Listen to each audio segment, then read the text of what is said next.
Welcome to the G5 Hive and our next installment of our Worker Bee series, where we deep dive into the G5 college football landscape with the folks that know the teams the best. If you're watching us on YouTube, please hit that like and subscribe button. And if you're listening to us in podcast form, please rate and review.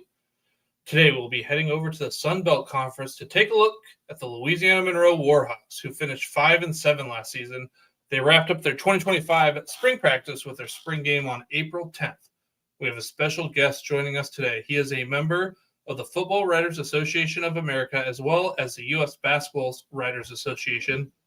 He is a publisher of the Warhawk Report on the Rivals Network. He is a host of the FunBelt Podcast and the Bleav in Warhawks podcast. He is Dusty Thibodeaux. Dusty can be found on X at Warhawk_report. Welcome to the show, Dusty.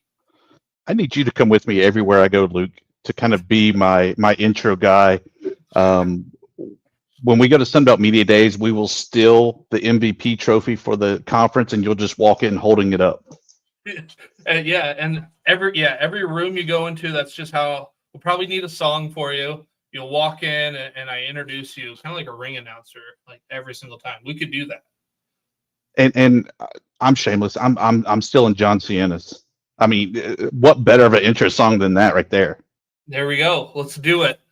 But hey, those for just turning into the G5 Hive for the first time, can you tell us a little bit about yourself and how long you've been covering Louisiana Monroe football?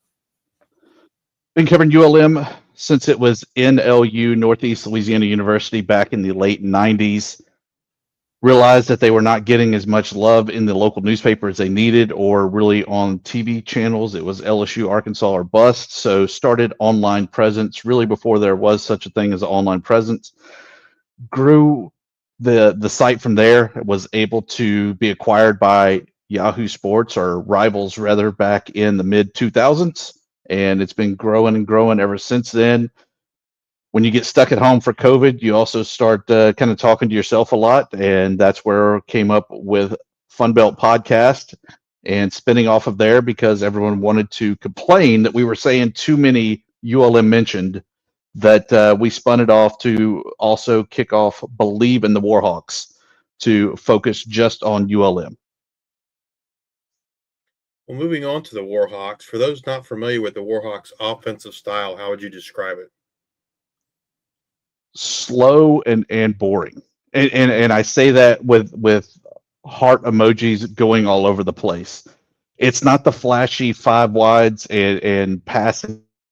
It's a lot of inside zone, a lot of outside zone, run, baby, run. But we saw last year that it works. Able to go over the 1,000-yard mark. He has since left the Bayou to go to the SEC in Missouri, hoping that the true freshman Deshaun Ford can come in, the 4-star rated running back. When he committed at the Navy All-American game, he said, I want to be the next Ahmad Hardy, and hopefully he can come to the Bayou and become the next Ahmad Hardy. Well, let's get over to the position where it all starts on offense, and that's the quarterback. Last season, the Warhawks saw Aiden Armetta take over starting duties in Week 5 and gain some valuable experience. Armetta returns here in 2025 along with backup Hunter Herring and youngsters Brooks Anzalon and Landon Graves. How did the quarterback room look in the spring? I think that is really the biggest concern coming into the season, honestly. Aiden Armenta last year, you have to remember, even though he was a redshirt freshman, he was still 19 years old and not really used to the speed of the college game. Fast forward to this year, the little bit that we did get to see him in spring practices and the spring game as well, a lot more confident, a lot more sure of himself, a lot more mature on the field. He definitely has it together and ready to have that, not sophomore slump, but whatever you want to call the opposite of that, the sophomore surge maybe, and really take the bull by the horns and get the Warhawks over that 5-win mark to the 6-win mark. With that said, there's definitely a lot of concerns of what's going to happen if his helmet comes off, if he goes down with an injury or anything like that, because it's very thin behind there. You have Hunter Herring, who has been a starter in the past, but missed the majority of a season 2 years ago when he broke a collarbone, and he's just ever since then had little nagging injuries that have always popped up. You do have true freshman Byron Kimbrell that came in and was taking part in spring drills as well. But again, it kind of rewinds back to last year. Here in this case, you have an 18-year-old kid that you're really putting a D1 program on his shoulders in hopes that he can somehow function to carry it if something happens to Aiden Armenta. Well, for those not familiar with Aiden's play style, how would you describe it? He's the prototypical kind of pro style quarterback. He's not one that's going to take off running, but he definitely has enough wheels that if the coverage is there or it's a busted play on the run game, that he can get it downfield. But last year we saw, and there was really no need for him to throw the ball. He was fantastic at turn around, hand off to 22, and watch him go to work.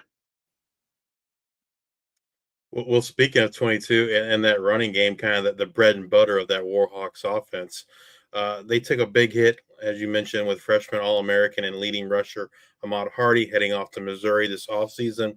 And if that wasn't enough, they lost every other running back that had a carry in that room except for Christopher Smith, who had one carry for 4 yards. But not all hope is lost as the Warhawks bring in a pair of talented running backs via the transfer portal in the form of Zach Palmer-Smith from Richmond, Braylon McReynolds from South Alabama. As you mentioned, they bring in high freshman recruit Deshaun Ford, and if we go back just to the two transfers, they bring some experience and production from their past schools. They combined for 283 carries, 1,493 yards, and 14 touchdowns for their respective teams in 2024. How did the running back room look this spring? Very thin, because those transfers had not yet come onto campus yet. There wasn't a whole lot of seeing kind of what the future holds.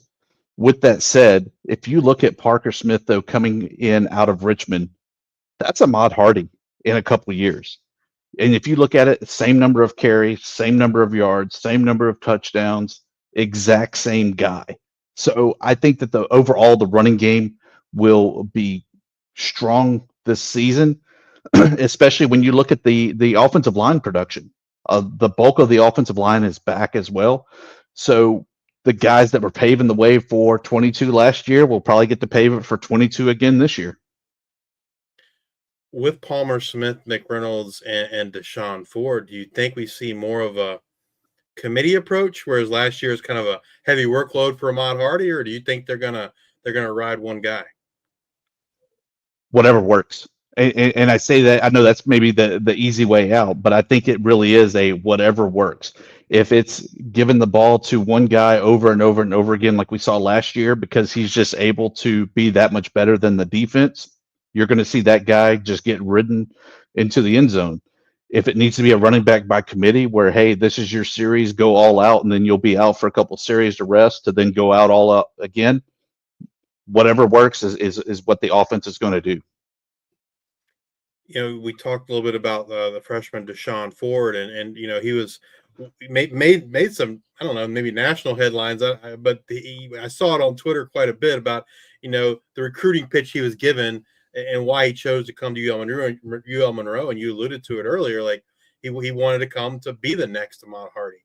Can you tell us a little bit about that and how that recruiting helps, or that recruiting pitch kind of helps bring running backs to UL Monroe? For sure. I mean, look, it's no secret. ULM is the smallest FBS budget in college football. We're in the Sun Belt that while we try to and strive to be the best G5 out there, there's still not a lot of money for NIL. So anytime that you can even showcase, hey, if you come here for a year, you're going to ball out and get to go to the SEC, the Big 12, wherever else you want to go, where you will get that NIL opportunity. Come here, showcase it. We'll help you get there to the next level. I think it's the same thing, right? As much as we see guys even leaving high school that maybe say they're ready to go to the NFL, they've got to go to that college program, right, to prepare, to prep, and get ready for the ins and outs of the NFL. No different than what ULM's really approach has been on the recruiting front, come here, ball, and we'll help you get on to the next level. I realize it's only May 2nd, but if you had to guess today, who got that first carry against St. Francis, who would you guess? Why not go with the freshman again? I mean, it worked great last year. I think Ahmad Hardy's first ever collegiate touch was like a 35-yard run last year against Jackson State. See if he can break that freshman record, so to say, of getting the 40 or the 50-yard run on that first handoff. Well, let's turn our attention over to the wide receiving room. The room loses its top two guys in terms of targets in Devon Wells to graduation and Artis Cold, who the transfer portal, but they do return Jake Godfrey, Tyler Griffin, Javon Campbell, who represent about 60% of the receiving yards from 2024. They also bolster this room with the addition of Nick Trujillo, who comes over from New Mexico, who had 305 yards receiving in 2024. That would have been tops for the Warhawks a season ago. How did the wide receiver room look to you in the spring? Yeah, once again, not a lot of guys took part in the spring ball, whether it was because of the spring portal window that the coaches didn't want to showcase the talent that they had, trying to hold on to everybody for that one extra year, or maybe it was some nagging injuries, just whatever. We didn't really get to see much of what the Warhawks were really going to look like this upcoming fall.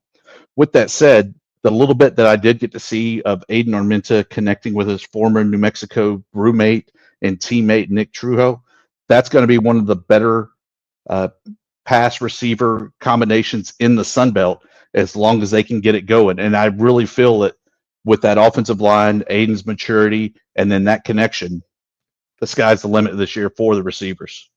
That's what we like to hear, the ex-roommate connection. I mean, nothing gets better than that in any sports, let alone college. So what should we expect from this room in 2025? Do you expect more production with passing the ball? I hope so. I mean, look, if the run game's working and it's getting you the wins, run the ball. But I think when you talk to fans, they're really wanting to see that passing game open up, whether it be that 5 to 7 yard curl route from a tight end, or of course the good old go route with a receiver just burning the defensive back. But at the end of the day, one winning season in FBS history, whatever it takes to get to that 6-7 wins, if it's running the ball 500 times a game, we run the ball 501 times a game. If the passing game is what's helping the Warhawks get to that next level to where they can get that taste of victory in the postseason again, air it out. All right, Dusty, your head coach, lineup, week one, what wide receiver rotation are you sending out there week one? Yeah, I think Godfrey had a great season last year, so he's going to be one of the ones that you're going to see out there a lot. I think Nick Trujillo would be another one. You might even see Aiden or Hunter Herring line up in the receiver position. I get the feeling that this year, Bryant Vincent, now that he also has a little bit more comfort and a little bit more of his guys in his system, he's going to be able to play a little bit more with that offensive play calling and the playbook to really open things up a little bit more. If we were to describe how the tight ends are utilized in this offense to someone that's never caught a UL Monroe game, how would you describe it? Extra linemen. They were not really used very much in the passing game, the limited passing game that ULM did have. They were very much just an extra lineman to open the holes for the run game. With that said, I think that knowing that they did lose one from last year's class there and Wesley Campbell hitting the transfer portal, I think that you're going to see those tight ends come in a little bit more into play for the offensive series. Well, speaking of that personnel, like I said, they lose one, but they seem to return to everyone else, highlighted by Nate Sullivan Jr., who led them with 14 catches and 133 yards. How did that group look in the spring, and did anyone kind of stand out for you? Yeah, it was really a no tight end set. So if you want to base it off of the spring, there's no tight ends. There were a lot of them on the sidelines and kind of hanging out, but they were not really a part of the offense. Again, I think that Bryant Vincent used the spring to play around with some personnel, putting them in different positions to see kind of how they would react and act in those different positions. We saw that a lot in the spring game where the offensive line didn't necessarily gel together as well as you would hope at that point. But then you realize that a lot of guys that were maybe playing the tackle position were at the center or at the guard position, and really just trying to become comfortable of being uncomfortable so that they could see what would happen and how much depth they really have going into the season. Well, let's talk about that offensive line. They lose 3 starters from a year ago. Carter Miller's off to UCF.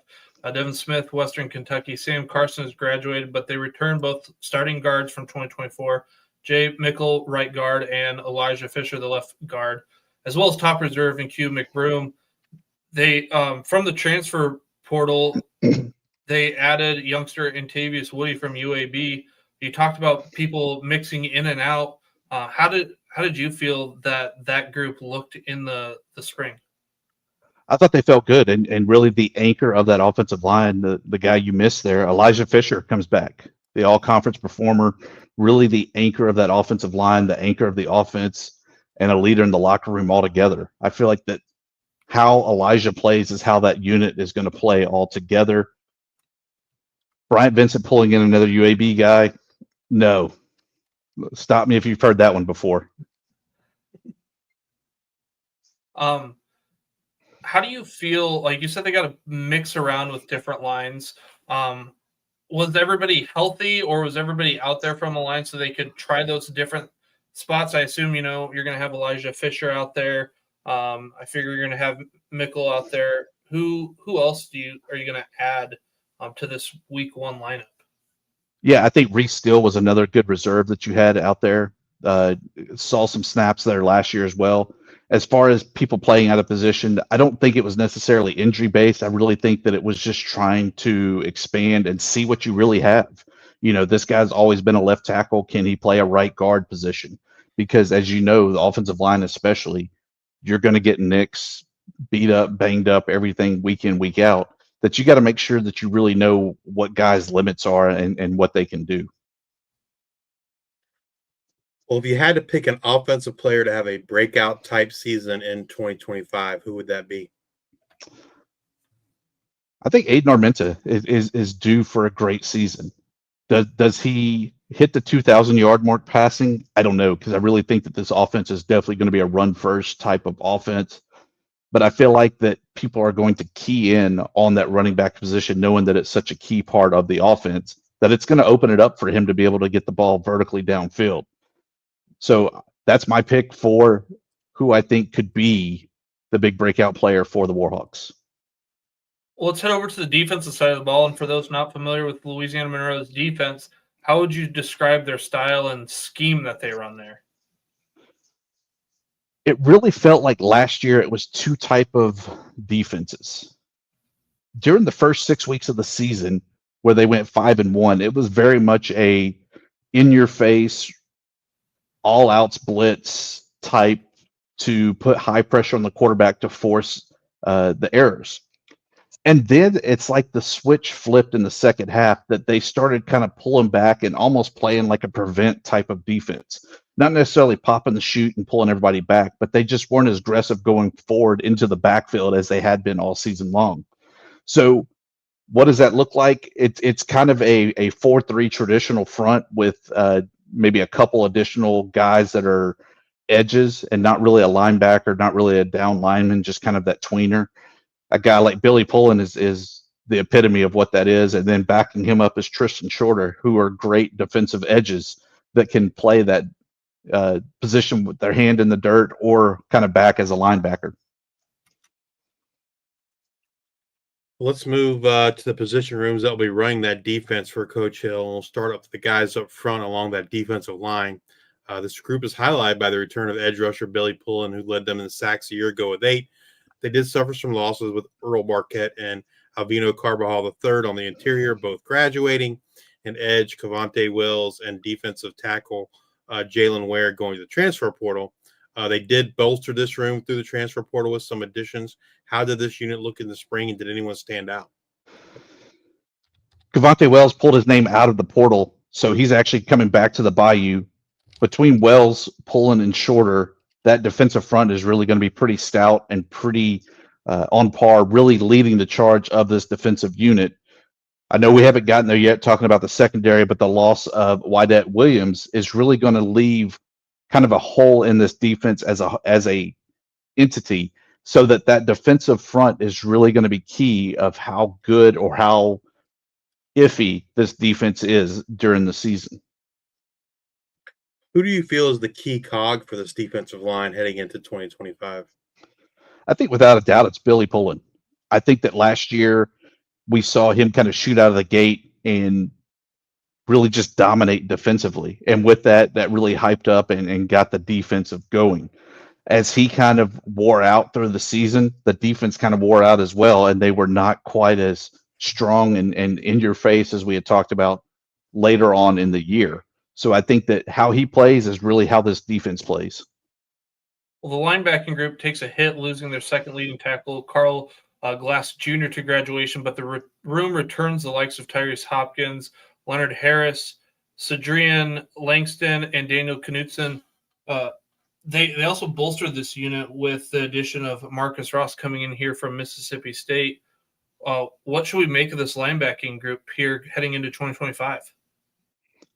Yeah, I think Langston is going to be one of the guys that really kind of jumps out and shines there. A lot of the new guys, though, not on campus yet, so it's kind of hard to say what they look like going into the season or really what to expect out of them. Maybe they were brought in to just add some depth. Maybe they were brought in to actually kind of have that competition and push these guys to go a little bit further. I know this isn't really the great answers there that you're wanting, but with this spring portal, there were a lot of guys that were held out to not exist on film, not exist for scouts that may be in the stands looking at them.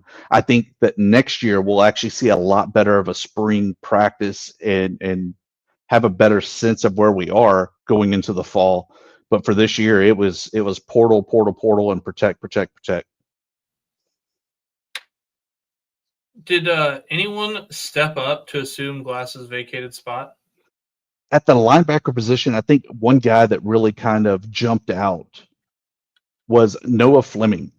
This was a linebacker that came in and really just kind of shined, did a lot of the gritty work that had to be done on the field and practices as well as in the weight room as well. He's a name to kind of watch out for and see what that looks like as the season progresses. Who do you think joins Hopkins out there that first snap against St. Francis? Like I said, I think the Trinity Valley transfer, Noah Flemings, is going to be the guy that really leads that linebacking core and is a guy to watch out for.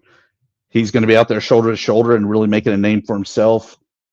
He'll have 2 years of eligibility, so maybe he wants to be the next Ahmad Hardy and really use this season to leverage himself to jump to the next level.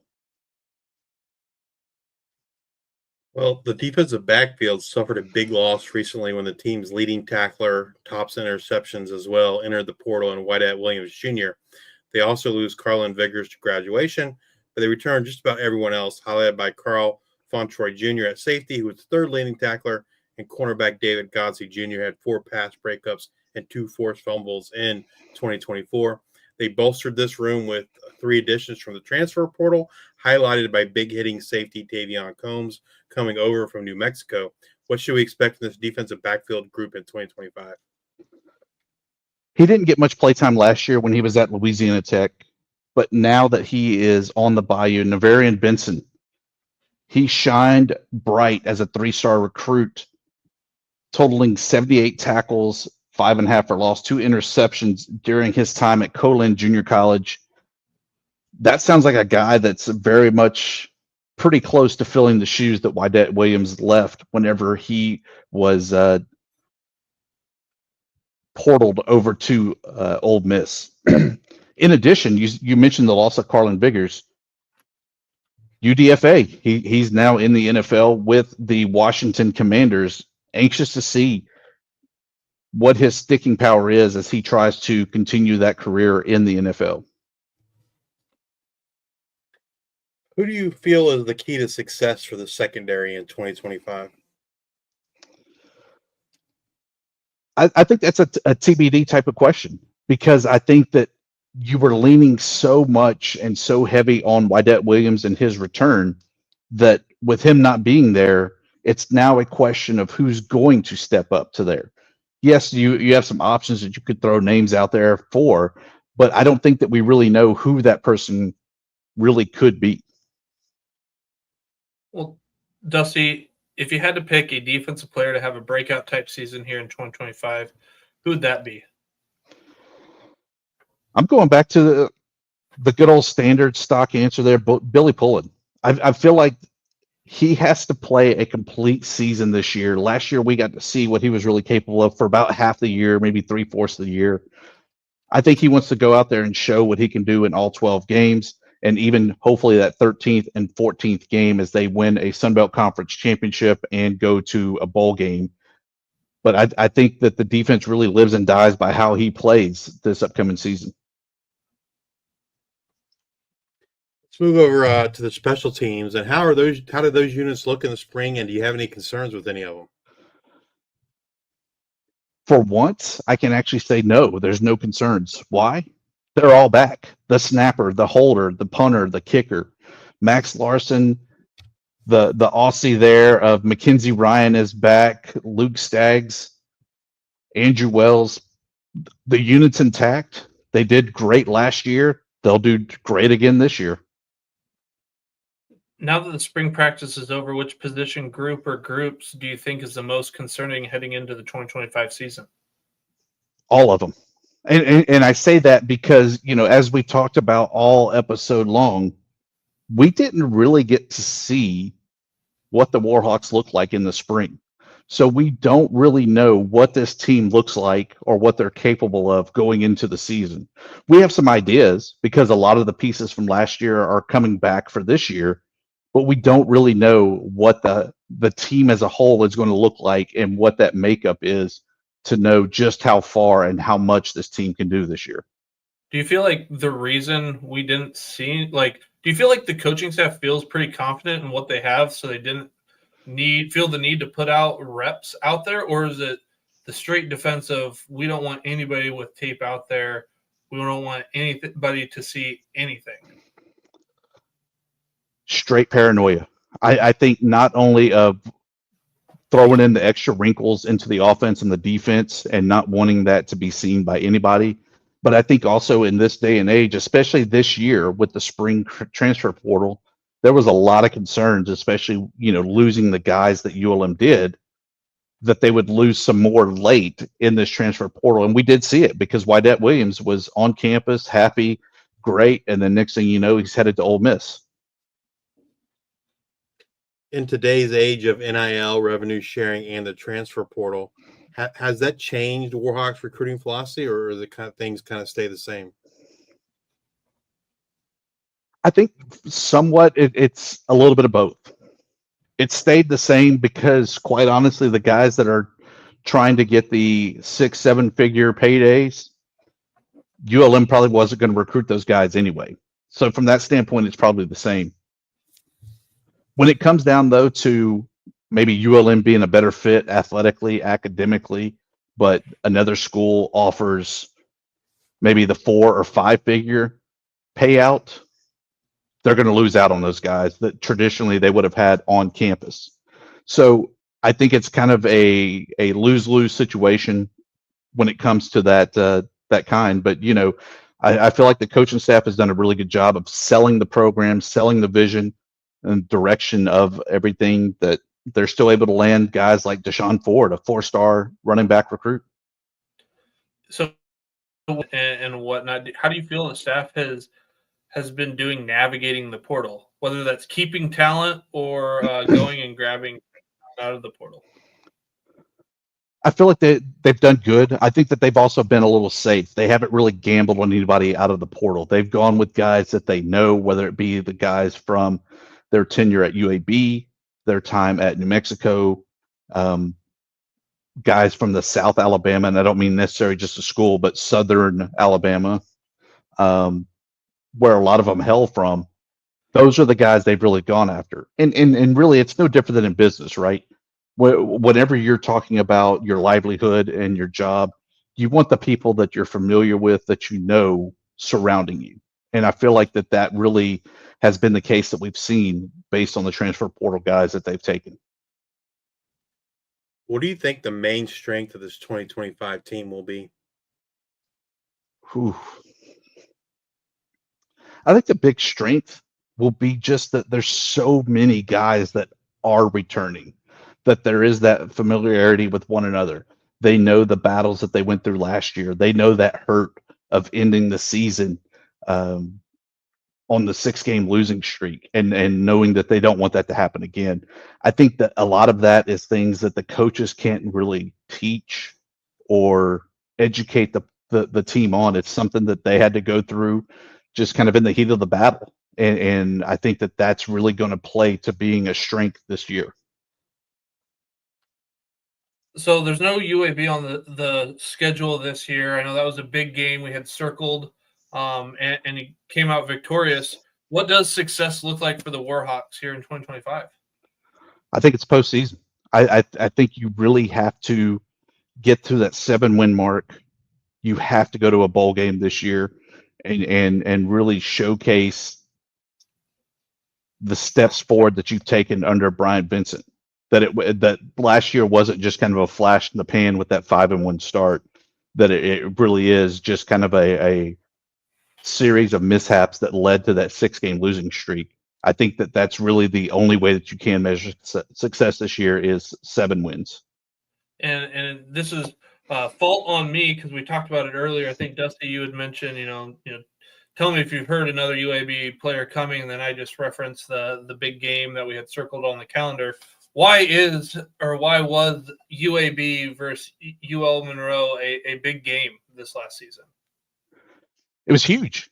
It was huge because it was the next game on the schedule. No, I'm just kidding. When UAB went through their, whatever you want to call it, their fiasco of we're canceling football, we're going to close up shop, that came under Bill Clark's regime. He was then able to get it started back up. When Bill Clark stepped aside due to health issues, Bryant Vincent was named interim, led them to a Bahamas Bowl conference berth and win. Did not get the job, though. Instead, the athletic director opted to go with the Trent Dilfer experience. Bryant Vincent went to New Mexico, continued to shine and work on rebuilding that program. But it really just left a big, bitter taste in his mouth that he was not the head coach at UAB after doing what he did in that interim season.